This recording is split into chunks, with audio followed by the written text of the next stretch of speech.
Shalom, shalom, shalom. First and foremost, as always, I'd like to start off giving all honor and glory, infinite praise and worship to our power, Yahawah, BAHASHAM, YAHAWASHI, BAHASHAM, Rawchaa, HAQADASH. Double honor to our apostle, elders, and bishops, the great millstone, who we will teach on sound doctrine. Shalom to the 144,000 and large multitude of men, women, and children, that the Lord will have mercy on the rest of the elect. All right, your brother Kadash representing GMS branch here, Cleveland, Lord willing, to bring out a quick and edifying lesson. All right, the title is I believe it's episode Spiritual Breakfast, episode 42. You know what I'm saying? Yahawah is to be reverenced. Okay, matter of fact, let's grab that word real quick.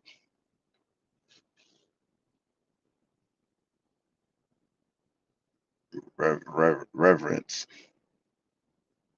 It says reverence, honor, respect shown to someone, esteem heightened by all. Also of places or holy objects.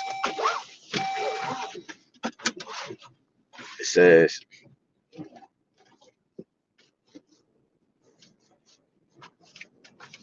respect, awe, honor, fear, be afraid of. Right, the scripture tell you that matter of fact, this is Revelations 1. It says this is Revelations 1, and let's go straight to the point, because let's start at I'll just read 7. Behold, he cometh with clouds, and every eye shall see him, and they also which pierced him. All kindreds of the earth shall wail because of him, even so Amen. There you go, man. The nations are going to mourn when Yahawah returns. Okay, there's going to be a fear, a great fear upon the people, man. When Yahawah enters in, he's coming with the wrath, if you will. He's coming with the full wrath of the Almighty, man. Yahawah, man, his Father. He's coming with the full wrath of Yahawah. He said, Isaiah 47, I will not meet thee as a man. So we fear Yahawah. All right, eyes red. You know, he's coming looking like the ultimate superhero, man. He's not coming as a man when he returns. 2 Ezra 13 talk about they was afraid, but yet there's fight. You see what I'm saying? It says, yeah, so fear or respect. So that's what we give reverence to Yahawah, man. There is order, right? There is order. 1 Corinthians 11 and 1. Be ye followers of me, even as I also am of Hamashiach. We follow Yahawah. Now I praise you, brethren, that you remember me in all things and keep ordinance as I deliver them unto you. But I'll have you know that the head of every man is Hamashiach, and the head of the woman is the man, and the head of Hamashiach is the Most High. So we have an order. So Yahawah never will be worshipped above Yahawah, man. You know, but we have an order. Yahawah is the order. He's the head. Then Yahawah, okay, he's the head of us. All right, he's the head of Yahawah's the head of Yahawah. He's the head of everything, but he's the the order goes Yahawah, man, woman, child. All right, nations and beast and so forth. There's an order to things, you know, like just like the nations in order, and they're gonna worship the Father and the Son through Israel. They're gonna serve Israel. The nations are gonna be servitude to Israelites. The nations are gonna serve us. They're gonna worship us. They're gonna respect and give reverence to us, because that's giving reverence and honor to the Father. Yahawah. We give reverence to Yahawah, respect and honor, and we're servitude to Yahawah. Therefore, that honors the Father. That's the chain of command. Just like the woman, she worships her husband, right? She reverence and respect, like we went into that word, reverence. She respects and fears her husband. Okay, that's how she honors the Father. Yahawah. That's how she worships the Father, through the order in which he set up, giving the reverence to it, right? This is so, and Yahawah often spoke of these things. You think was Yahawah Was Yahawashi wrong? You know what I'm saying? Was he wrong in the things in which he spoke? Of course not. This is Matthew. Let's go to Matthew real quick. I'm in traffic in Knuckleville, Cleveland, Ohio. Knuckleheadville. This is Matthew 17, and I'm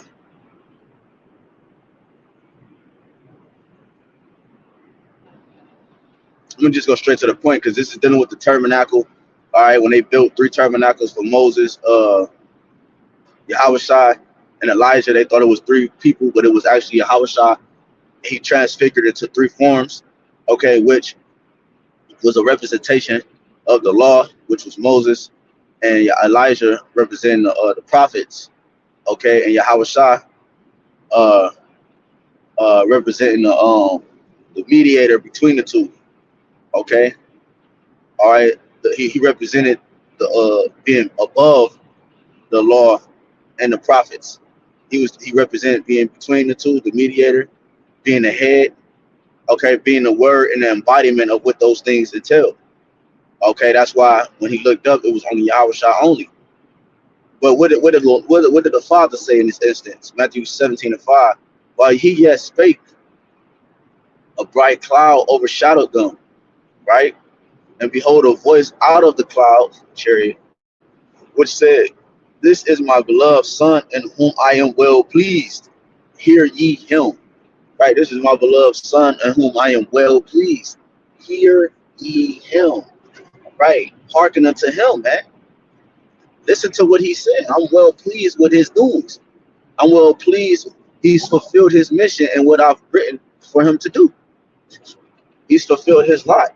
And his lot was to be the savior of the nation of Israel.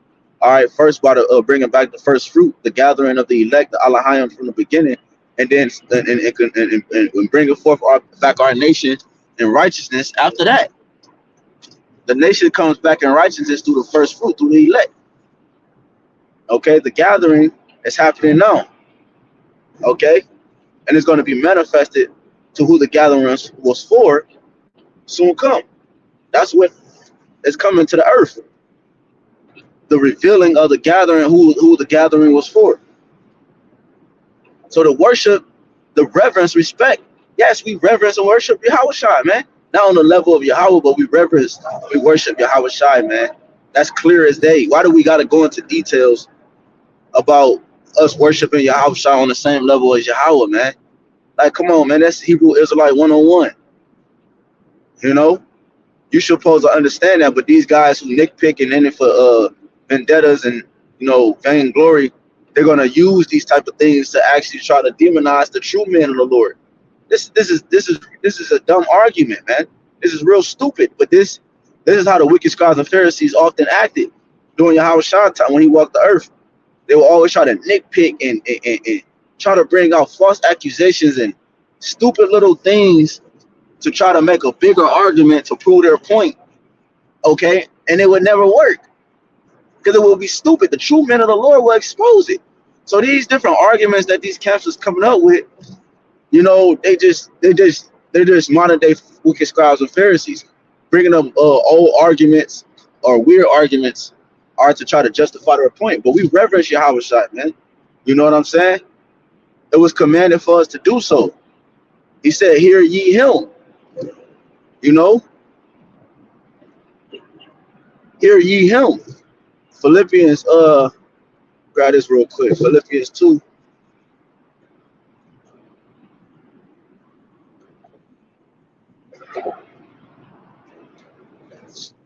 This Philippians 2, and let's start at 8, 7. Philippians 2 and 7. But made himself of no reputation, and took upon him the form of a servant, and was made in the likeness of men. So Yahawashi took on him the form of a servant, the likeness of men, right? Because men are servants. You know, men are servants. Gods are not. You know, and we fell from our godlike state to be like men, be like servants. You know, But the nations, once Israel back in their godlike state, what do you do to gods? You worship gods. You reverence gods. You respect and fear gods because they have power. They're over you. They decide your fate, and they're the judges over your life. Philippians 2:7, but made himself of no reputation, and took upon him the form of a servant, and was made in the likeness of men. And being found in fashion as a man, he humbled himself and became obedient unto death, even the death of the cross, because that was the will of the Lord. That was his lot. Wherefore the Most High also have highly exalted him. Why would the Lord highly exalt Yahawashi? Why would Yahweh exalt Yahawashi if Yahawashi was going off? Yahawashi never rebuked the apostles or the men that was with him, that was following him, for reverencing and bowing to him and serving him. He never rebuked them and said, now, when he did, when the transfigure happened in Matthew 17, he did say, as if I would have kept reading, it said that great fear fell upon them because they were scared once Yahweh said these things, and Yahweh said, he comforted them and said, do not fear, because they started to bow and they was in fear. Like, oh, this is really the son of man. This is really the son of Yahweh. This is really who we are to worship and to give reverence to, man.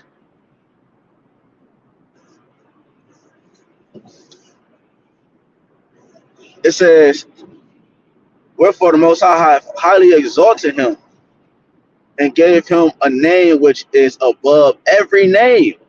So Yahawashi's name is above every name. That at the name of Yahawashi, every knee shall bow. So at his name, we shall bow. That's a king. He's the king. He's the high priest. He's the king of the heavens. Under Yahweh, man. Bro, I've made this point and I'm gonna keep making this point. When you enter the kingdom, you also who you also bow to. Not just the king, but once you bow to the prince too, you will bow to the prince. You will worship the prince as well. You don't ignore the prince. You don't ignore the prince and then, oh, that's just the prince. Oh, we're gonna just no, bro. The king and the prince is worship. The family line is worship. But you understand the order. You understand that the king is above the prince and the prince is above the. Come on, man. That at the name of Yahawashi Mashiach, every knee shall bow, of things in heaven and things in earth and things under the earth. Right? What did this evil spirit say to Yahawashi when Yahawashi rebuked them and cast them off into the pig? I believe that's the same account. They said, master, I believe they called him master, but they said, nonetheless, they said, are thy come to torment us before thy time? He has control over the spirits. The spirits know that. They know Yahawashi. They even said it. Yahawashi, I know. Paul, I know, but who are thee? Who are ye? Who are thee? The spirits know, man. They know that Yahawashi is to be feared and to be worshipped. The spirits are on your mind to convince you not so, because that's the order. The fact that you're saying not to worship Yahawashi, it shows you that there's a spirit on your mind, man. When they feared him, when they reverenced him and respected him, like, nigga, what? And that every tongue should confess that Hamashiach Yahawashi is Lord, to the glory of the Most High, the Father. You see? You see that? Wherefore, my beloved, as ye have always obeyed, not as in my presence only, but now much more in my absence, work out your own salvation with fear and trembling. So yeah, man, there you go, man. So Yahawashi is the one who is Yahawah Yahawashi, man. We give reverence to Yahawah Yahawashi, man. Yahawah is to be worshipped. Yahawashi is to be worshipped and praised. Israel is going to be worshipped and praised by the nations. Our women worship and praise us. This is not a hard concept, man. So Lord willing, is edifying. I like to give all honor and glory, infinite praise and worship to again Yahweh BAHASHAM, YAHWAH, BAHASHAM, HAQADASH. Your brother Kadash. Till next time, shalom, Kwanya, shalom.